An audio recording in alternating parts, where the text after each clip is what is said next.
Yan, magandang araw po sa inyong lahat, sa ating mga kababayan, mga viewers, charity viewers, mga OFW. Ayan, at update ako ngayon sa ginagawa kong bahay na hindi ko natapos kasi nagpunta kami ng Negros kasama sila Sir Paul. Balik kahapon pa ako bumalik dito sa bahay na ginagawa ko, mga kababayan. Ito lang muna yung papakita ko sa inyo, mga babayan. Bali share ko na din yung mga ginagawa ko, yung daily routine ko, mga babayan. Ayan, at least may papakita po tayo at may maadilin tayo, may maitutulong din tayo sa mga kaparehas ko na construction worker, sa mga nagsisimula pa lang. At least may magka-idea din sila dahil hindi naman tayo perfecto na manggagawa. At least may matutulong tayo sa ating mga kababayan na wala pang alam sa mga construction. Kita ko sa inyo, mga kababayan, at bago lahat, intro muna tayo.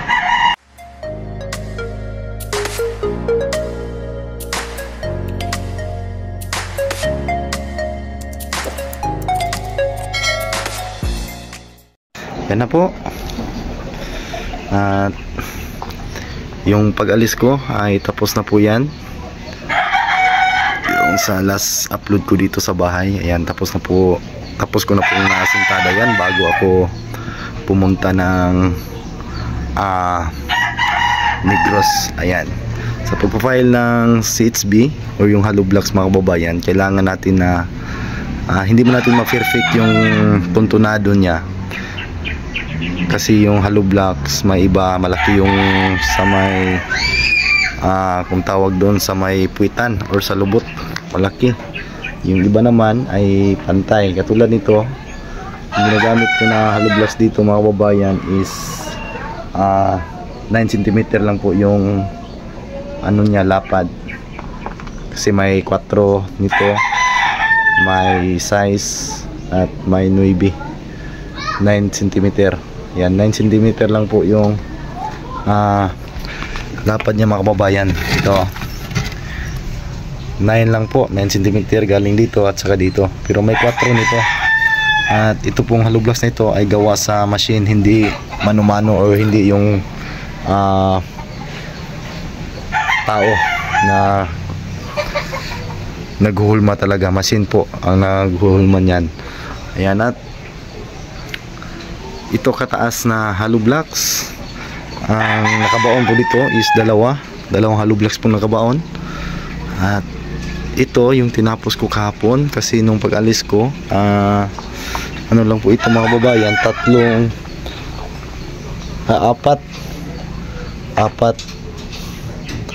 lang na patong to nung pag-alis ko siguro. Tapos ayan, ito na po yung ginagawa ko. Ito nilagyan ko ng bintana dito kasi ito yung gagawin nilang CR dito. Ito, mga babayan, dito na side.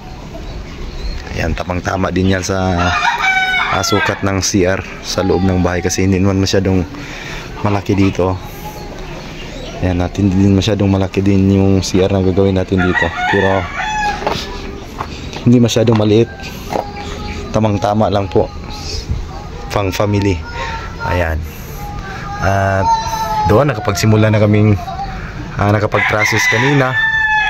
Grabe, sobrang init kanina, mga kababayan, dito. Mabuti ngayon at malilim na yung panahon. Kanina umaga, grabe, napakainit. At pati yung mga bakal, grabe, napakainit. At ito naman yung exit nila. Hindi pa ito yung finish. Ayan, kasi ano po ito, ang suggest ko sa may-ari nito, kasi exit door naman po ito, yung 70 cm lang po yung pintuan na ilagay dito. Ayan, dito lalagyan pa yan ng dirt dyan para magiging matibay po tong CHB natin. Ayan, pero kahit walang dirt po ito, matibay pa din. Pero mas mabuti na lalagyan ng dirt dyan para may hawakan yung CHB natin. Hindi naman siya umaalog. Ayan oh. Hindi na siya umaalog. So kailangan din na may CHB yan. Level sa flooring nila doon. Kasi dito, ang plano daw ng may-ari dito ay plywood lang yung sahig. Kasi doon, simento na po kasi yan. Nakaslab na po yan. At dito na parte, plywood na lang daw. Pati dito. Ayan, at nakapag-process na kami kanina. Ayan o. Lumalabas naman si Haring Araw. Ayan, yung ginawa namin kanina. Plain dropping na ginawa ko mga babayan is nasa mga 50 cm lang po para hindi masyadong muhangad. Hindi masyadong nakataas doon sa bandang dulo. Para yung hangin, kasi yung hangin dito paiba-iba eh. Paiba-iba yung direksyon ng hangin dito. Dati dito nang gagaling sa bandang kanan ko, ngayon dito naman kasi may bagyo. Yan lang po yung update ng bahay na ginagawa. At dito kailangan po itong patayuan ko ng isang poste dito na 4x4 tulad nyan para matapos na po itong project. Ayan. Ayan po, at dalawa lang kami. Ayan o, si Pare Jisuni, yung kasama ko, dalawa lang po kaming gumagawa nito mga babayan. At talagang napakahirap pag ganito, napakataas. At yung damba namin yan lang po. Kasi wala tayong damba kasi yung materialis natin ay tamang-tama lang po dito. Kaya yung may-ari ay sakto lang din yung kanilang budget. Kaya yung materialis na order natin ay tama lang din na makatapos, kasi ang plano nito is bubungan lang po ito, dahil mag-iipon naman sila ng pira para kahit pa unti-unti matatapos po nila yung sariling bahay po nila. Ayan, sabi na pagkataas, akyat kami mamaya doon sa bubong para kabit natin yung pagkakabitan ng ano natin, yung sagbayan. Ayan, kaya kami doon sa itaas at puputulin namin yung sobra na puste. At kailangan pa natin pinturahan din yung mga pinagdaanan ng welding kasi dyan magsisimula yung kalawang. Ayan,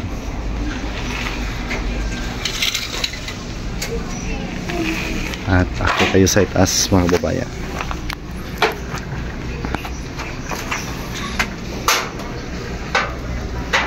Nanay, kating dis dito pre.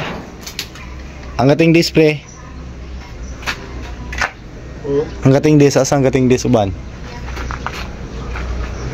Diya. Ngara?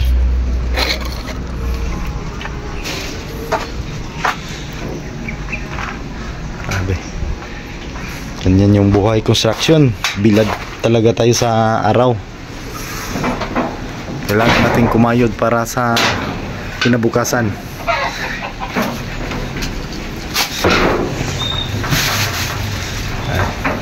Tayo madadaan sa may ladder.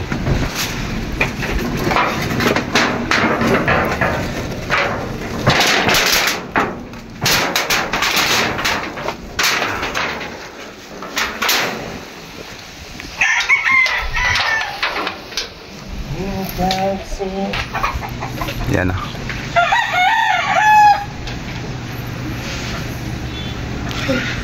Grabe, napakataas. Yan. Tinaas ko yung kisame nila dito para hindi masyadong mainit. Kasi napakainit ng Digo City. Okay. Ayan, at nandito na tayo sa itaas ng bubong. Ayan, dito tayo gagawa ngayon sa kainitan ng araw. Grabe. Grabe ang init. At dito kami magtatrabaho. Grabe, shout out pre. Grabe inita. Shout out. Initing. Mga kababayan, shout out. Kailangan natin mag takip na mukha. Bangot. Ayan, kita natin yung mga ginagawa namin. Ito yung kinakabit ko. At puputulin namin to ngayon, yung sobrang poste. At ito naman yung ikakabit natin. Ayan. Kabit natin to dito. At tabaho muna kami mga babayan kasi wala tayong taga-video ngayon. Ano tayo natin kabit muna natin. So walang tagahawak ng cellphone.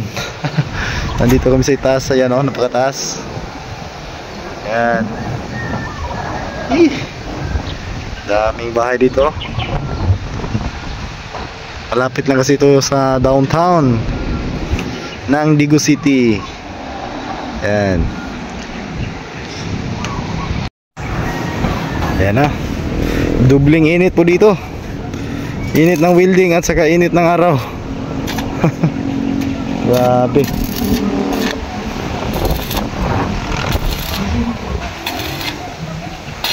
Okay, purma oh.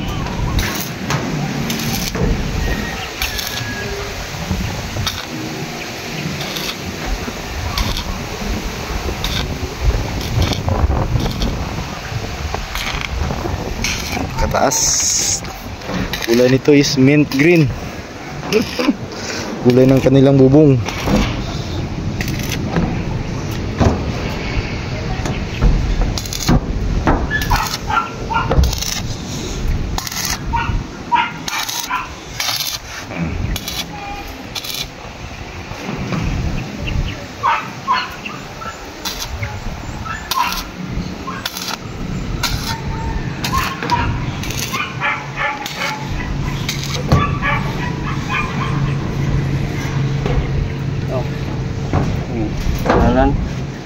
Tataanan o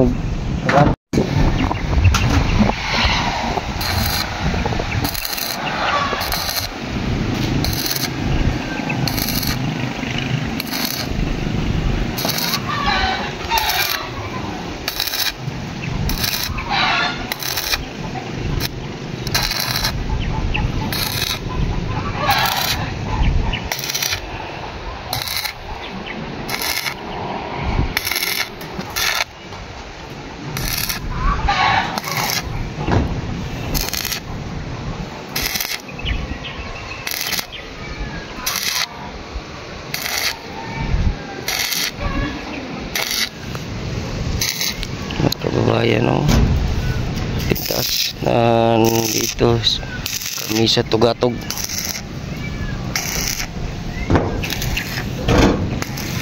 Andun pre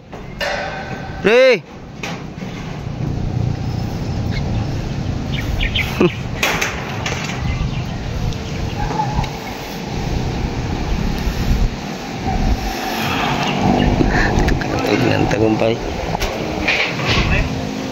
Oh. Hey. Shout out. Boss Tiboy. Boss Tiboy, may sabaw diha.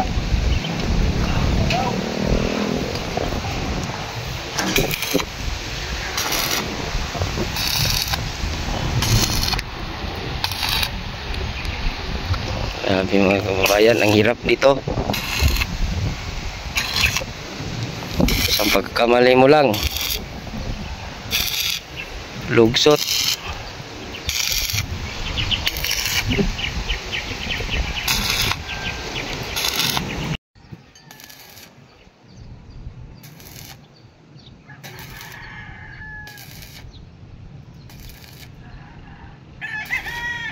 Grabe mga kababayan, init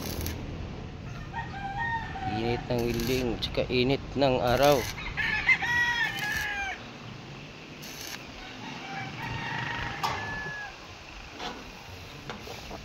Kababayan, si PBT Panday ilalom, yan lang ilalom.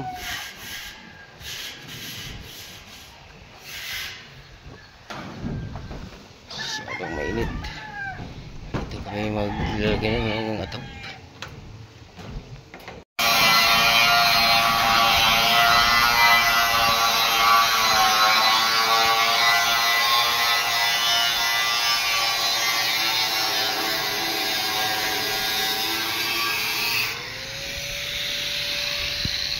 Ayan, tapos ko na naputol dito. Dito, pahuli na lang po ito. Huli na lang itong isang poste na to. So, maglalagay pa ko ng isang poste dyan.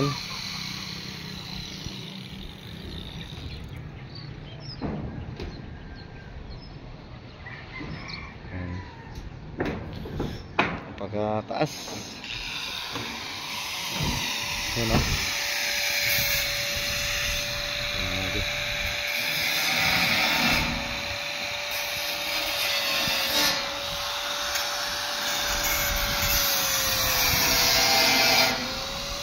Pagkabubong natin. Ayan.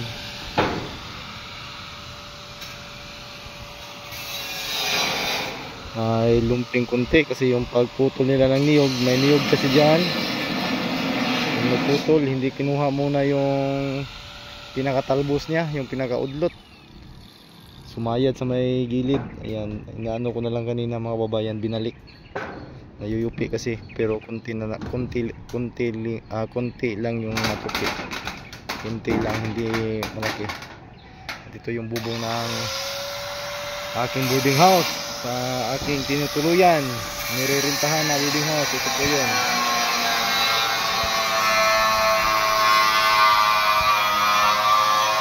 Ayan o, Mount Apo, kitang kita na yung Mount Apo mga babayan o. Ayan, yan po yung Mount Apo. Yan o. Kitang kita po dito yung Mount Apo.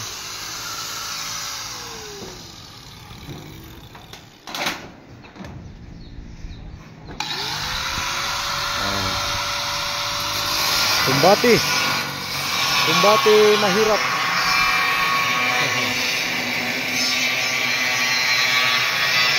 Doon, dagat na yan na side na dyan, dagat.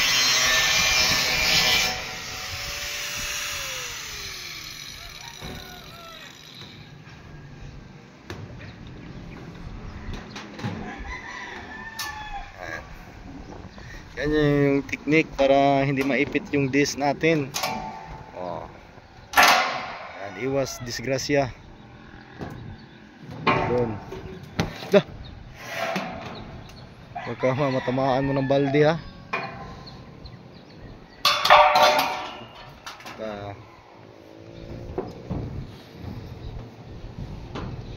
Ito, lapis.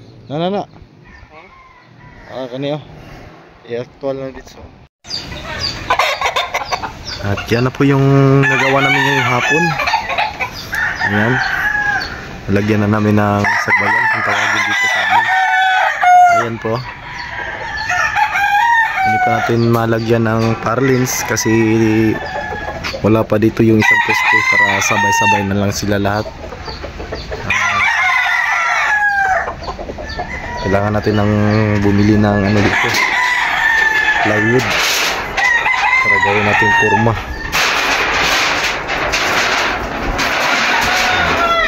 Isang piraso lang yung gagamitin.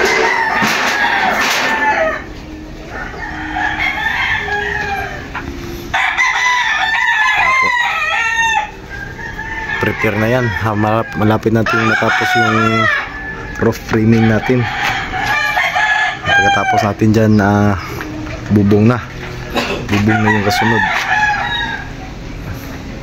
Dami pang mga ano dito, kabilya. Yan.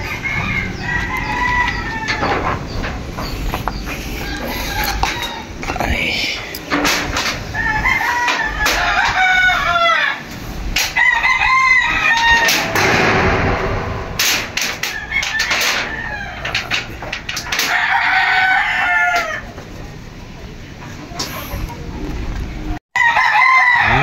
Maraming salamat sa inyong lahat at sa nag-comment doon sa video. Ayan, thank you so much sa inyong mga babayan na lagi po kayong nandyan, lagi kayong nanood ng mga video ko at lagi kayong nakasuporta.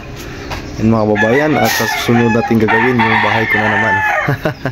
Subukan natin padandahan na gawin para maporma na natin yung bahay natin mga babayan. Yan, abangan nyo lang po yung paggawa ko sa bahay ko soon, sa susunod siguro na buwan. unti-untiin ko na lang yung paggawa. Tante makatayo ng isang poste. Thank you so much mga babayan, at maraming salamat sa inyo lahat.